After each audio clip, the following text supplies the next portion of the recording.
Welcome to the Fredericksburg Turks weekly podcast episodes for the Holidays and Trading card game. Hopefully you guys enjoy. Recording, asshole. I don't give a shit. I'm trying to figure it out, man. This is new. I'll give you something new. Boy, don't threaten me. Who on the Turks? That's a great intro. What do you say? You did like a Ron Burgundy reading that little thing. Who are the Turks? Alright, hello everybody. This is Jason Fernandez with FXBG Turks. Just wanted to welcome you to our first episode. We have 4 members here. 4 members only. Go ahead and introduce yourself, starting with Curtis King. Hey, this is Curtis. I'm Kyle. And I am Steven. He's the reason you call the Justice League. Indeed, I am the reason you call the Justice League. Maybe you guys will get lucky and we can share a clip in the near future. Maybe not. Maybe we're just teasing this. No, we're totally it's totally going to happen at some point. No. I'm pretty sure it's all over the RVA returns page. Alright, so basically what we're trying to do with this channel here is kind of add to all the material that's already out there. Because we got, the Choco Bros who are doing a fantastic job. We got RVA returners, Hey, our pretty brothers, much our brothers down there. And they're doing pretty well at Gen Con right now. I think Chris got top 16. Adam got second place in the Seal tournament. Yep. So doing pretty good. So we just wanted to, Lucky we weren't there. yeah. So we just wanted to add some things that we have as a community that might benefit everyone else as well. We got a pretty strong community down here in Virginia. We got about maybe 16 active members at the moment. 16 active. I mean, we have 95 members in the group itself. Yeah. And it's all a variety of different people that come out every week. It's not always the same. I mean, there is a lot of people that are the same, but you've got a ton of people that are in and out of the community left and right.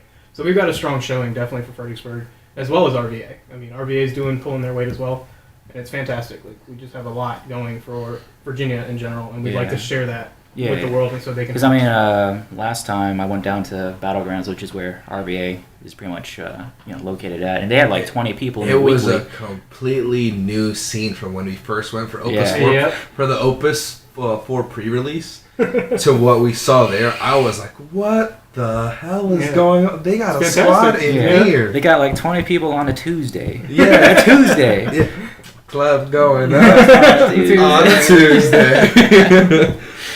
But we just wanted to give some pointers and what we can do to help. And you might have heard us before. We've been pretty much featured on RV Returners podcasts for twice now, right? Well, I think I've been on there at least 4 times because I think I've had a couple more features than you guys, just because I've been going to a lot of tournaments with them.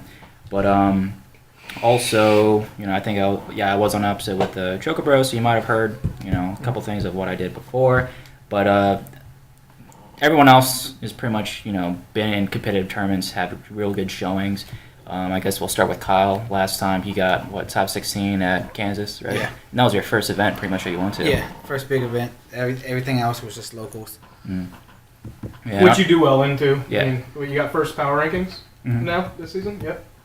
Yeah, we'll get into the power rankings later on down the road. Yeah. For sure. And then, Steven, you got top 8 in Charlotte, right? Yeah, I placed 5th in Charlotte. Okay. The last time of my golden age. But we're going to get back. We're going to get you back up there, buddy. Right now he's on the bottom tier. Again. He's like Zelda right now. Don't be surprised if it just goes from 4 Turks to 3.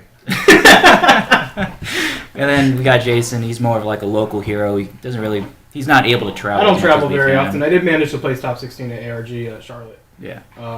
But when I do get the time, I will be traveling. I'm hoping to qualify and get myself out there for nationals. Yeah. And I guess back to full circle to me. Like Kyle, top 16 at Kansas. What else did I do? I got top 8 at the Evilist thing that I just randomly showed up at. Yeah, I was like, Curtis, what are you doing today? Oh, I'm in Florida. I was like, what? And then top 8 at Charlotte.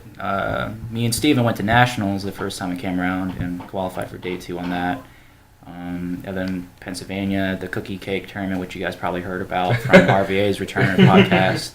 So I've been around, done a couple things. So You've been around the block. Yeah, and it's not to brag or anything like that. It's just to kind of show our credentials. Not only that, I mean, he's got the skill to keep going out there and just keep pushing out good quality gaming. That's all it is. Is you got the time, you got the effort, you can put it in. Agreed. Yeah. And so I guess we could start talking about like where we started as a community, because it's when this game first started. I've been playing this game since like Opus 1, like as soon as it came out.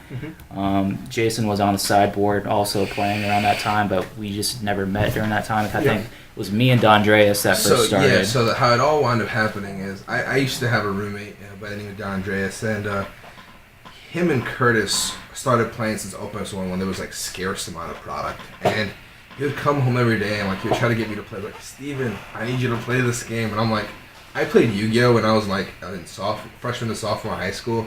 And like when I get into a hobby, like I can't just like do a hobby halfway. Like if I jump into something, I'm gonna be like, all up into it. I was like, cards are expensive. I'm not doing this. And every single day for like a solid month. Then I played Mono Fire against, I think he was playing Mono Ice. This was back in Opus 2. And Mono Fire was pretty good as long as you weren't playing a water deck. And I just fell in love with Final Fantasy. I was like, you know what, I'm playing this. And then I went to Curtis. Like, what is the best deck in the meta right now? He's like, oh, Mono Lightning. You got Alcid, Onion Knight, Rig Dab. GG. I was like, cool, I want that.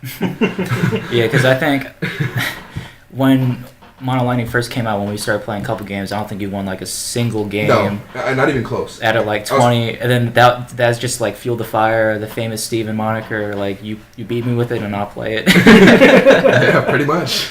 Can't beat him, join him. And I don't even think I won a single game of Opus 1 against D'Andreas either, because he just kept on red maging me. I could never block. That was when fire was actually good back then. So it's like. And then, yeah, so, like, once Steven got into the game, that's when things started to pick up a little bit. From there, we started going to Sage Manus and playing in the tournaments over there.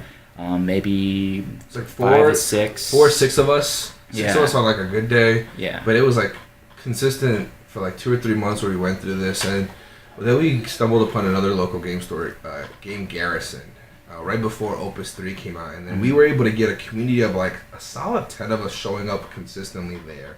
This was like shortly right before we met Jason.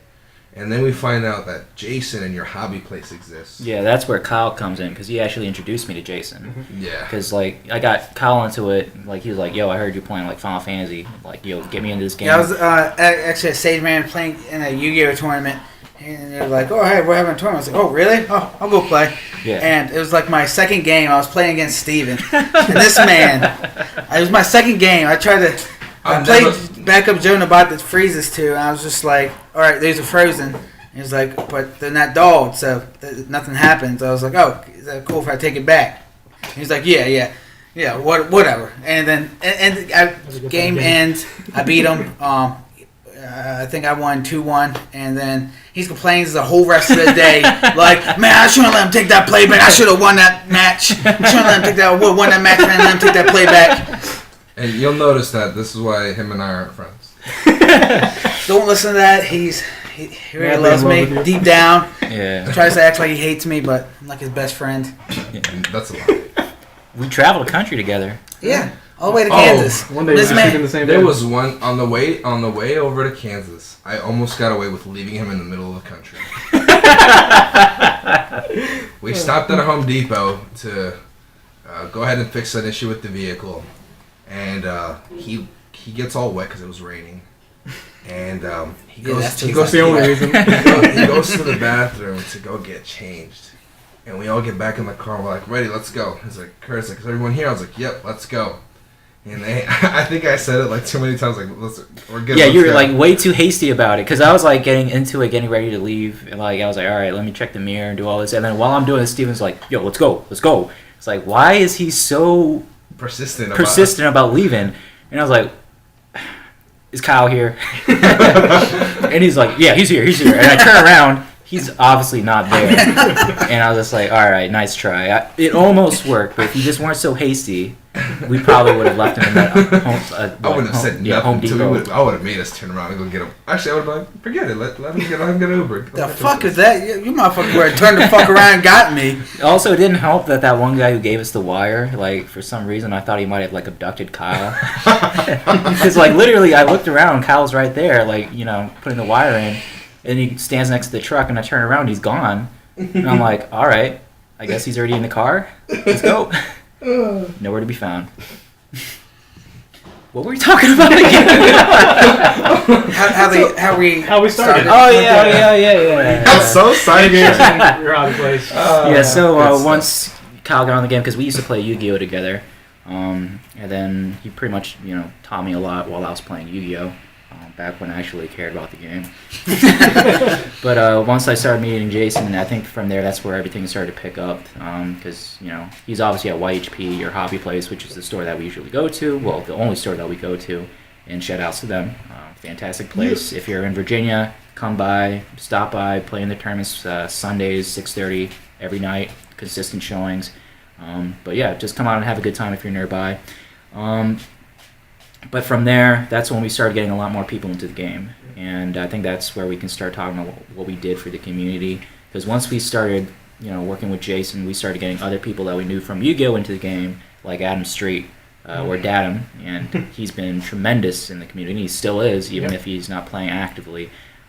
So we started from like 6 people, went to your hobby place, added Jason into it, and then Kyle, so that's 8 people. And then from there, Adam got into the game, and he brought like 6 or 7 of them, so that automatically bumps it up to about 15. And then from there, more interest was getting into the game.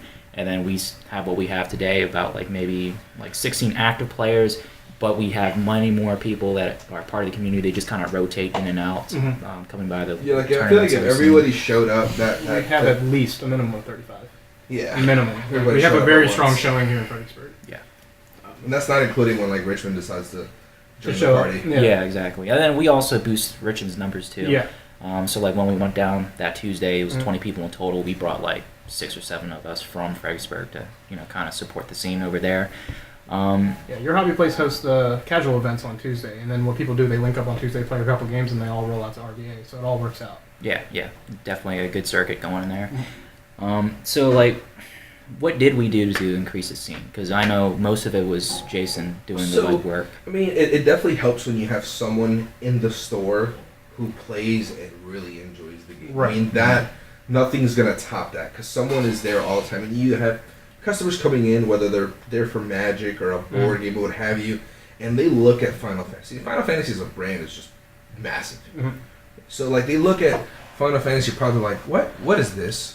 They had a card game, and then if the person that they're saying that to is someone who actually plays the game, they're gonna go in. They're gonna talk about it with the excitement and the love, the love that they have for the game. So they're gonna explain it in depth on what it does, and hey, do you want me to show you a deck? You want me to kind of break it down here? And or say, I play this card game. It kind of relates to this or that, and they'll gauge the customer and seeing if they really are going to be interested in the game, and if they are, then boom, they'll pick it up right then and there. It helps the store too, because the store just automatically gets a customer. Gets a customer. And then also, it doesn't hurt that the game is actually extremely well balanced. That's the big selling point. When I'm pushing it at the store, it's very important that I let them know that like all I need to do is get you to sit down and play once. Because as soon as you play, you will fall in love with the game, and that's the biggest way I push it. Is because like coming from Magic of 23 years, I played that a lot, and that game's a very well-made game. It's been around long enough; it won't die. It just never does.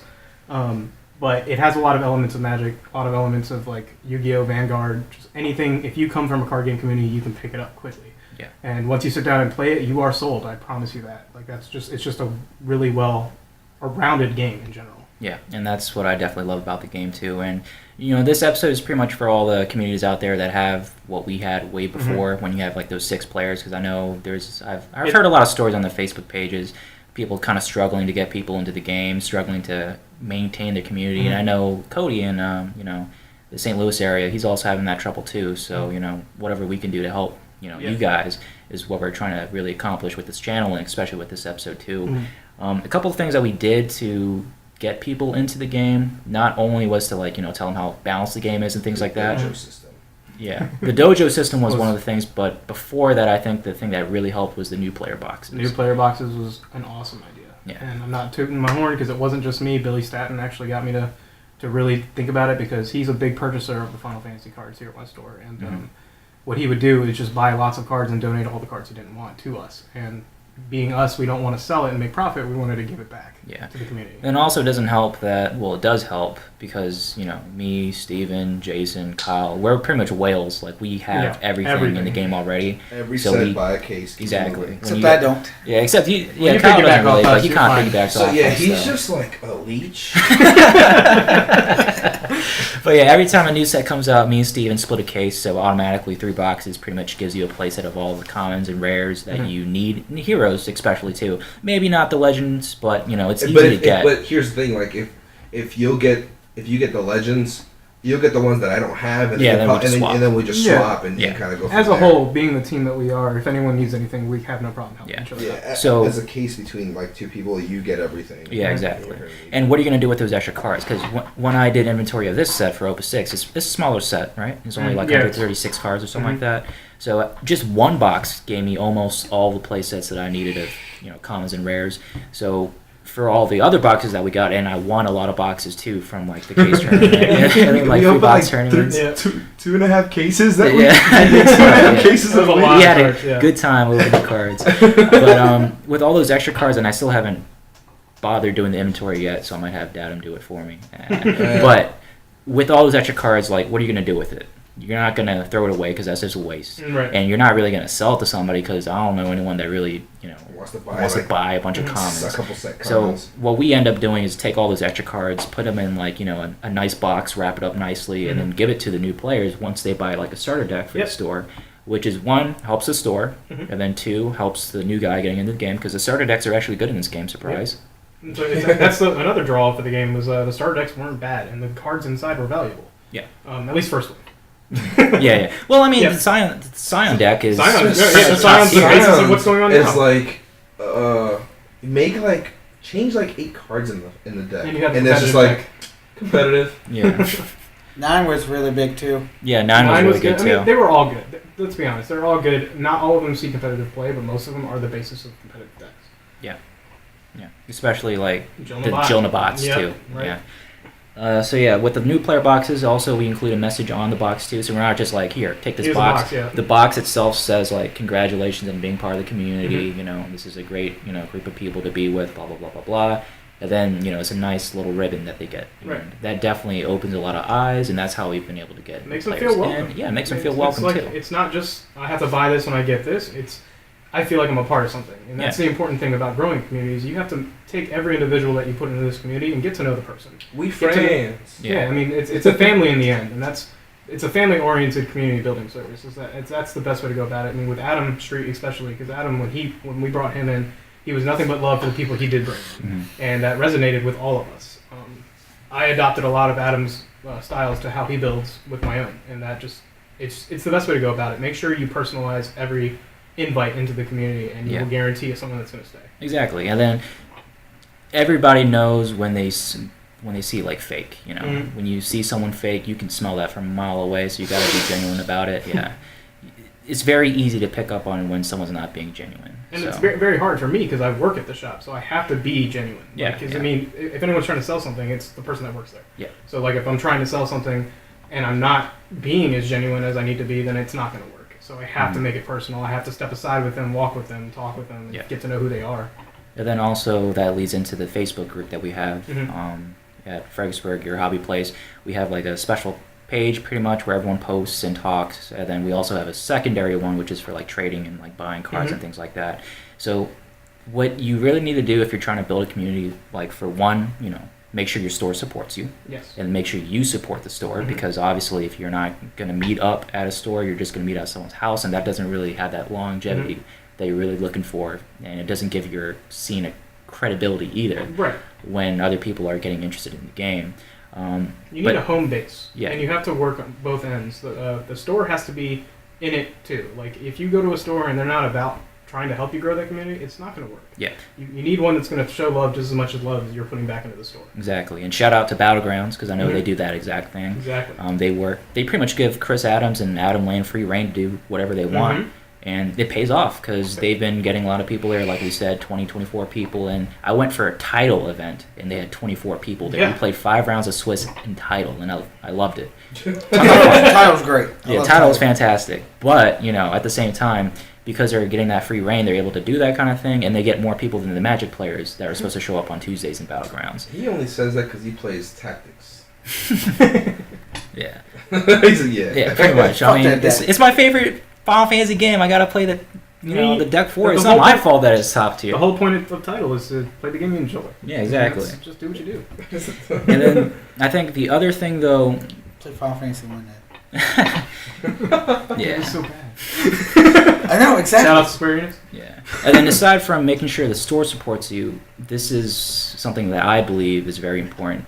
If you are trying to build that community, you need to take ownership of that community. Yeah. Yep. So, me and Jason, and then Steven and Kyle as well. Since we're the Turks, we try to, do as much as we can for the community, and at the same time, we take responsibility for what happens in the community, and we're kind of like the policemen. Right. We gotta make sure that, you gotta make sure that if something happens, because obviously it's a community, has people in it, people make mistakes, people act a certain way, so you have to make sure that you can sniff that kind of thing out. You gotta make sure that you can get ahead of it, right? And then also, maybe be a little political, like Steven likes to say, but at the same time, you got to make sure that everyone, to the best of their ability, is able to feel included. I mean, you obviously can't include everybody, which we'll get into later, because that's another good segment to talk about later down the line in this episode.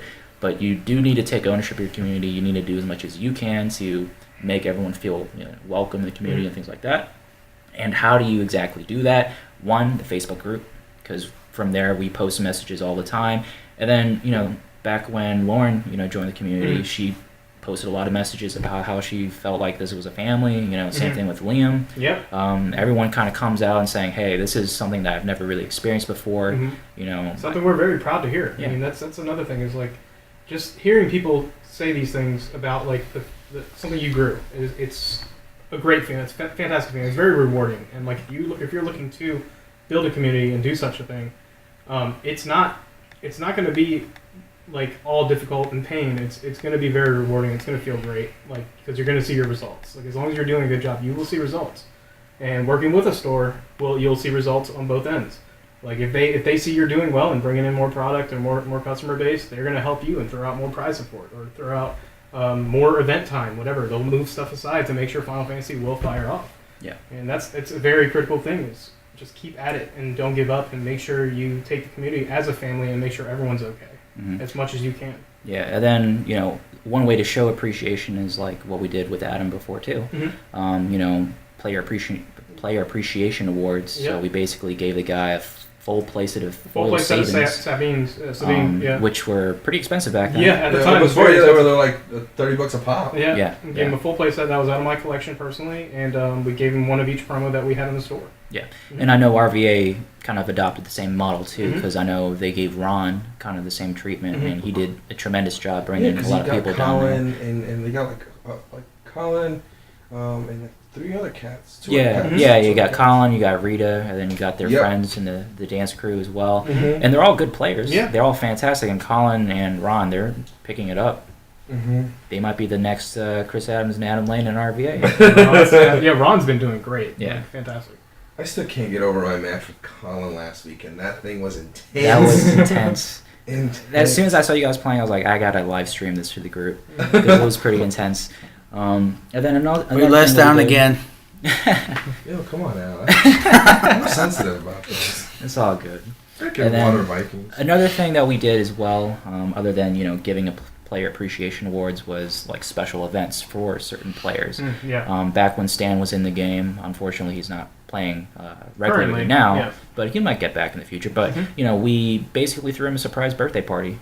We brought him to the store after hours and bought him a cake. Well, I bought him, we all bought him. The cake was bought. Curtis went out and bought a cake with the help of Jen at the time, and we all pitched in and bought booster packs for him. The whole community jumped in and threw a couple of bucks for some booster packs, and he had a whole bunch of packs to open, which was a nice surprise. And we all got to stay after hours when the store was closed and just have a private Final Fantasy party. Yeah. See, that's one of the added benefits, Jason, because he works there and he closes some of the times. We just stay there afterwards and just jam some games. It's just pretty sweet. And then also we hold special tournaments for specific individuals too. If they're feeling a little bit down, feeling like they might get out of the game, we just kind of, hold an event in their name. Exactly, hold an event in their name, make something funny looking in Facebook, get people to show out, and basically play, have a good time, and they're right back in it. And I think that's pretty much. That's a pretty much covers most of it so far. To help. Oh no, there's lots of things. I mean, just in general for building a community. Once you get that established, you get some people going. You don't want it to get stale. You don't want it to get dull. So you have to come up with new things to do. Yeah. Lots of different things that we've come up with at your hobby place. Yeah. And just within the Turks is just like the one we haven't completely gotten done because I can't figure out a proper rule set that's going to work for everybody. But we're planning on doing like crew battles where you pick one side and like dodgeball scenario where you pick teams and you just go at it and you go 1-on-1, swap out, keep going. Just lots of different methods to play. And another one we did is kind of like the introduction to RVA when we started to get to know them was we battled them. And that's how we actually started. I think that's the first time we met. Yeah, that's the first time I met them. Because I know Datum, bless his heart, was the one that actually started the communication between him and RVA because I think they played like some card game together in the past or something like that, and you found out that they were interested in the game. So from there, he introduced Adam and Chris to Jason, and that's where they set up the crew battles. We unfortunately lost that crew battle the first time. How we, aside from the Opus 4 pre-release, which is where we met Adam and Chris, so I actually joined a group, the Richmond group, and I, on a random day, just drove down to Battlegrounds, and that's where I met Austin Archer. Adam Lane wasn't there. Chris Adams was there. It was Austin Archer. And then two people that no longer play, Christy and what was her boyfriend's name?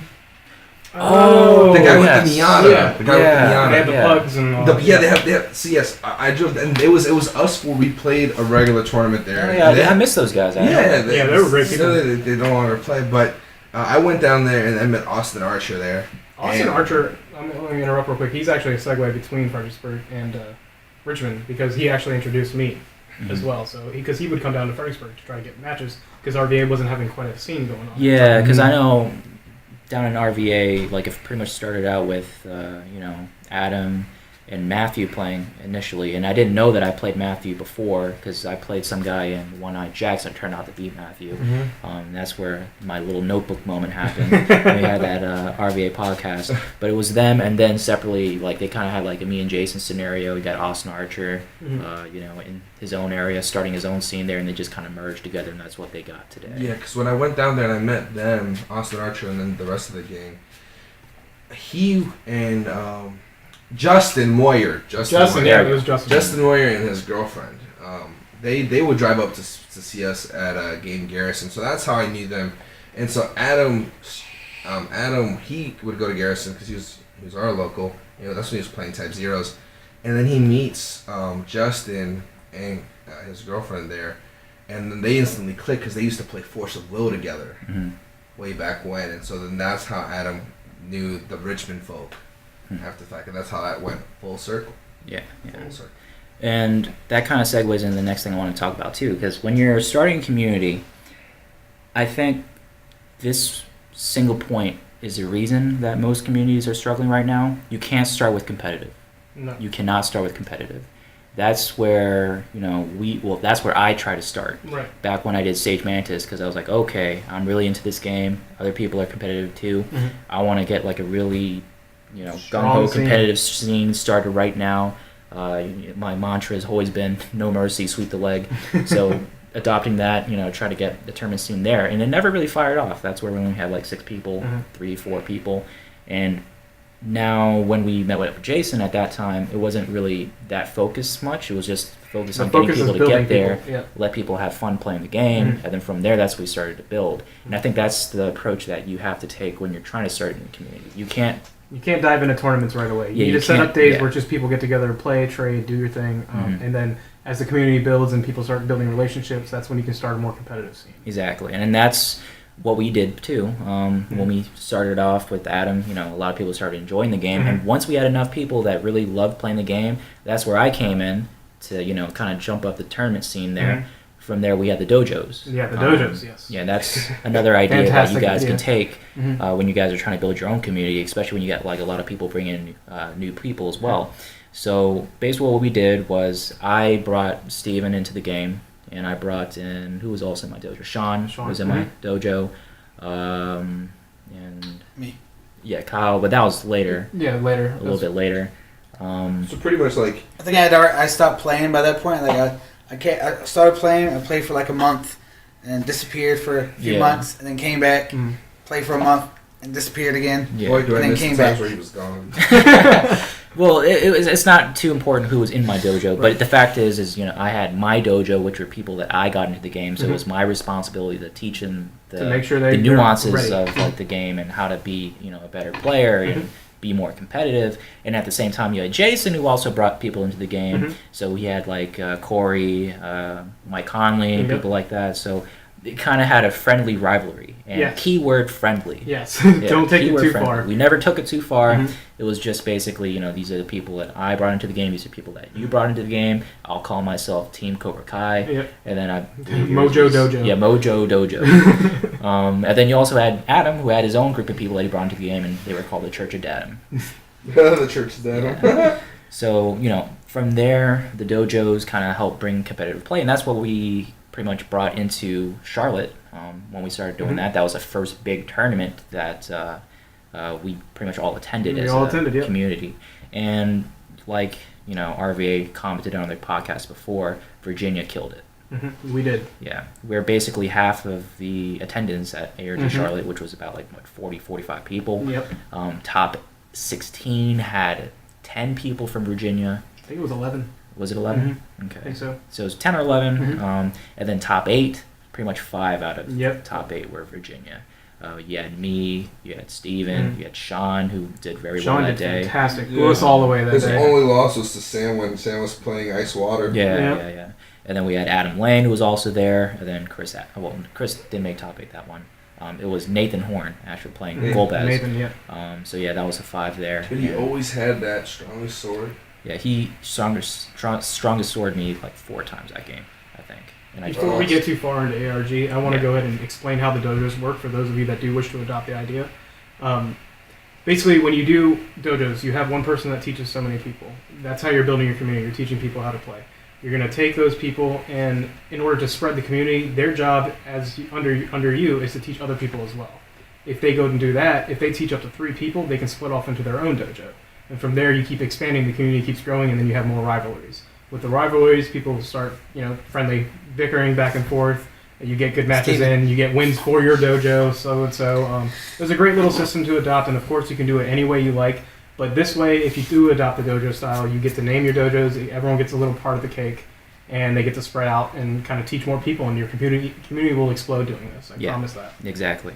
And then once you feel like your community is big enough, at that point you can disband it, and then you have a really good competitive scene, which we've done here now.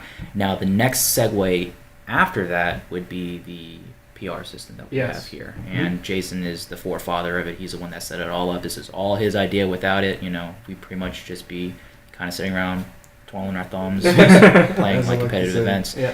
You want to talk about it a little bit? Yeah, the power rankings is something I've been working on since Magic, and I never really put it out there. Coming from a video game competitive scene, there's power rankings in that, with Smash Brothers, Street Fighter, lots of stuff like that. So I figured I would adopt it and come up with a formula that would work for card games. And basically, what it's done for our community, it's given people something to look forward to at the end of a season, which a season is between every set.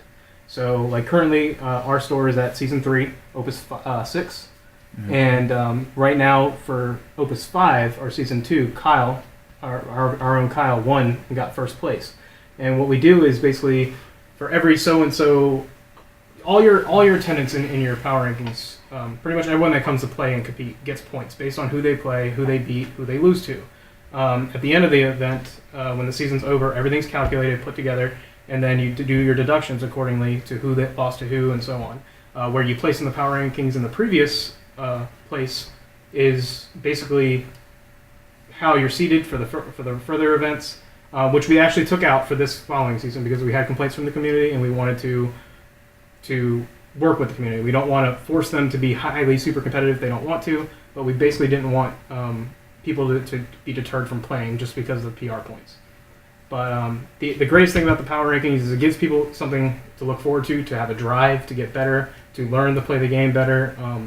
And that we've been doing that for now 3 sets. So it's been working out pretty well, and I'm pretty sure RVA is now adopting it under their own name. Yeah.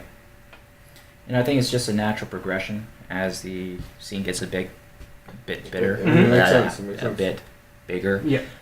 Because everyone is competitive, to a certain degree. At least the vast majority of people that play card games. Yes. Now, this also segues into another thing that we wanted to talk about, our mistakes that we did when we created the community. Because, as you may know, when you get into a more competitive setting, the bar is raised higher. The bar is raised, people's attitudes change. Yeah. When people are playing for like an incentive, either be a cash prize, store credit, more promos, or anything Special like that. Format, anything. You got people that start to have a little bit more drive. Not to say that they're toxic or salt in any way. I'm not saying that at all. Being competitive is not in nature by the definition of being toxic in any kind of way. Right. It's just that the thing that happens is when you have a competitive community, the people that weren't really too competitive, they start to feel left out. Yes. And when a competitive scene becomes too competitive, they feel like they no longer have a place in that said community/family, and they end up drawing out. Yeah. Now, that's the problem that we've been having. We've run into that, yes. And basically we've had people deter out and do their own thing on the side because they want to play casually, and we don't want that. We don't want anyone to feel left out. So as a means for me to kind of like bounce back from that, I made several casual days. It used to be just Sundays for our events. We're now doing Mondays, Tuesdays, and Wednesdays that allow people to come in and play for like free of charge. Curtis was hosting events at the time for title and offering free entry into the tournament to keep those people still interested in competitive that weren't doing so well able to get into competitive play and not have to pay for the fee. Yeah. And then back when I was switching jobs, it was very successful. Pretty much every single day of the week we had people in the store playing Final Fantasy. It was fantastic. For hours on end. And it was fantastic. And, shout out to Scott, he's by definition our most casual player probably in community. And now he's starting to get into competitive. Exactly. Now he's starting to get the drive to, be more competitive and start playing decks in the meta. Trying to get into the scene, and he came out to Battlegrounds for the first time. That was his first major tournament, and he had a fantastic experience. And like I said, 20 people showing up on a Tuesday night. It's fantastic. Something that he's never really had the chance to experience, and he's going to start coming out on Sundays too, and doing his best and trying to get better in the game. And I think you need that kind of. It's a natural progression whenever it happens when you have a big community like this, but you also have to make sure that you don't make them feel left out, and that's what we've been trying to do with the the social days, just in general, like when people start to feel left out and you're building a community based on family, you have to make sure you reach out to those people. You have to let them know that you personally care and why you're wondering why they left. For example, the biggest mistake I made was with Adam. I feel like it's one that I regret to this day, and I never will make it again with anybody else because it was a learning experience, is that when Adam decided to play Dragon Ball Super, I got very toxic about it. I would be trolling him or joking around with him and be like, that's an inferior game, you should stick with Final Fantasy, yada yada. He took it very personal, and off he went. He was gone. We lost him for a while there for that, and he went to another store with it, brought a lot of people with him. It hurt the community quite a bit, in my opinion, and I spent, I think, a couple months thinking about it and just really not quite understanding what was going on between us. And eventually, which happened probably about a month ago, I met up with him and we had a talk, and everything is good, and he's back. I mean, he's back playing more casually. He's looking to build new decks. I mean, we might see him back at the tournaments.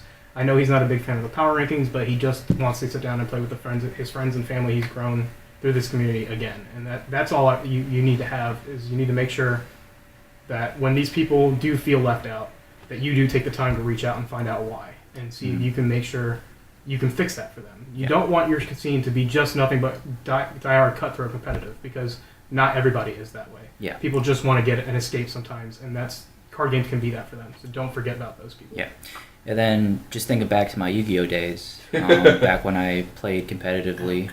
Before I played competitively, actually, I was kind of at the same level as Adam, kind of, just playing casually, having fun with the game. And when I did play in tournaments, I liked playing the tournaments, but I always dreaded it because I knew I'd never win. Because we had Tyree that was playing in these tournaments pretty much every week, and he was like a YCS winner multiple times. So two-time. There you go, two-time YCS winner. So he was very, very, very good at the game. And I was never able to take a game off of him. And after a while, I started to feel like inadequate. Like I didn't want to play in the tournaments. If he didn't show up that week, I felt relieved because, I can finally win this time. So keep that in mind when you're growing your competitive scene. You're going to have players that are going to think that same way. And I know, like, especially if your community is being led by someone that's like a top player, right? Be careful because people will think like that. And there's really not much you can do, honestly. I mean, you can try to play a fun deck, but obviously since you're good at the game, you're going to pretty much have more tools than the average player, and you're probably going to beat them out with it. But, don't get discouraged, but at the same time, don't forget that mentality exists, and do your best to be a mentor. And that's the best thing that you can do, especially if you are very competitive yourself. I guarantee you, if you are not a mentor in your community, especially if you're a very good player, you will be the reason why the community dies. Right, and you can't let that happen. You have to help everybody. Like, the community has to help each other. Even us as top players. Without them, we are nothing. Like, exactly. We need people to keep playing. We need people to keep enjoying the game. So don't forget those people. Those people are just as important as being just as good as you want to be. Yeah, because you got to be careful that get good mentality. Not everyone is going to think that way, and if you do think that way, of course that's going to help you get better at the game. But you got to make sure that you're doing your part to help everyone else too. Right. So I know this has been talked about on many podcasts. Like after the game's over, offer helpful, advice of where they might have went wrong. Of course, don't be a dick about it. Yeah, do it right. Be nice. It right. And just be like, hey, you played a great game. Although there was one part of the game where I feel like I took that game. Yeah, you either could have won, or this is the part where I was able to take the game. It was right here. Now to prevent that, you should have done this and then do this. Keep in mind and also consider this possibility too. And just doing that will, help the community. Back when Jimmy started playing, like I wasn't even like trying to, I don't know, like build the community or anything like that. I was just naturally helpful. Like he started playing and I was like, oh, you like Final Fantasy 13. Okay, so that's mostly Lightning Ice. Right. If you're going to play that deck, here are some other really good cards that are going to fit into the deck. Your whole deck strategy is going to be mostly Dueling and Freezing. So you might want to think about putting like a Genesis in here, which is going to help you with your game plan, things like that. And then afterwards, he told me, weeks down the line after we became friends, he's like, oh, that was a moment where I got into the community. Right. Because, I was like, wow, this guy's really helpful. He is really nice. Took the time out of it to do that. Exactly. Like, I didn't have to do it, and I still don't have to do it. Right. But, I enjoy playing the game. I enjoy hanging out with everyone in the community. And this is, like one way to guarantee they'll stay is you're showing love for somebody that you don't know, and that speaks numbers. Like it speaks volume, and you have to take the time out of your whatever schedule you got. Like if you're there for a quick game, I understand you got to go, but like if you're there for a tournament and you want to help a player that's not doing as well as you, take the time and tell them what mistakes they have made. Approach it properly so they understand that you're not meaning anything toxic by it, but make sure they know that it's you're going to improve and it's going to get better and things will get better. As long as you listen and take advice when it's offered.